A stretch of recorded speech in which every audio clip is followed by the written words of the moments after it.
presented by Namuna Music.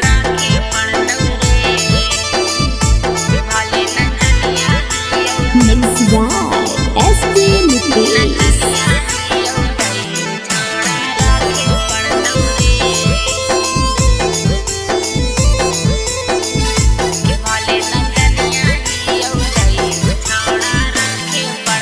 मंगिया भरनी छौड़ा रिश्ता निभावे पड़तौ रे। मंगिया भरनी छौड़ा रिश्ता निभावे पड़तौ रे। कि भाले नचनिया ही तैयो छौड़ा रखे पड़तौ रे। कि भाले नचनिया ही तैयो छौड़ा रखे पड़तौ रे। नाही रख अमिता जेल खाते पड़तौ रे। नाही रख अमिता जेल खाते पड़तौ रे। कि भाले नचनिया ही तैयो छौड़ा रखे पड़तौ रे। कि भाले नचनिया ही तैयो छौड़ा रखे पड़तौ रे।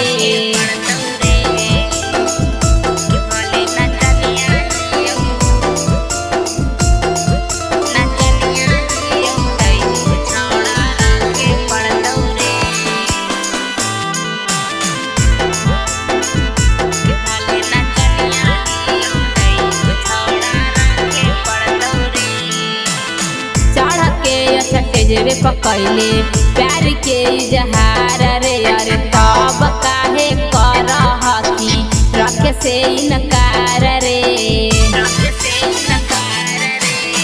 चढ़ के असटे जेबे पकैले प्यार के इजहार रे। अरे तब काहे करहकी रखे से इनकार रे। हमरा लाली पाउडर लाके देवे पड़तौ रे। हमरा लाली पाउडर लाके देवे पड़तौ रे। कि भाले नचनिया ही तैयो छौड़ा रखे पड़तौ रे। कि भाले नचनिया ही तैयो छौड़ा रखे पड़तौ रे।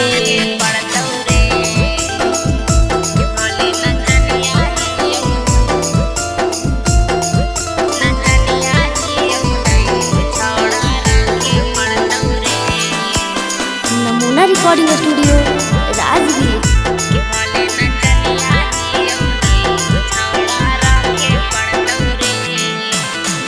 रवि अनुज चंदन यही हऊ पैया रे। अरे हमारे बनावे पड़तौ पापा के पुतहिया रे।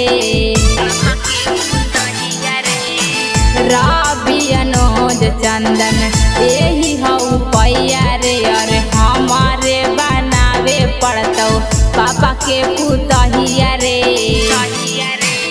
एक टाइगर के बतिया माने पड़तौ रे। एक टाइगर के बतिया माने पड़तौ रे। कि भाले नचनिया ही तैयो छौड़ा रखे पड़तौ रे। कि भाले नचनिया ही तैयो छौड़ा रखे पड़तौ रे। नमूना रिकॉर्डिंग स्टूडियो राजगीर।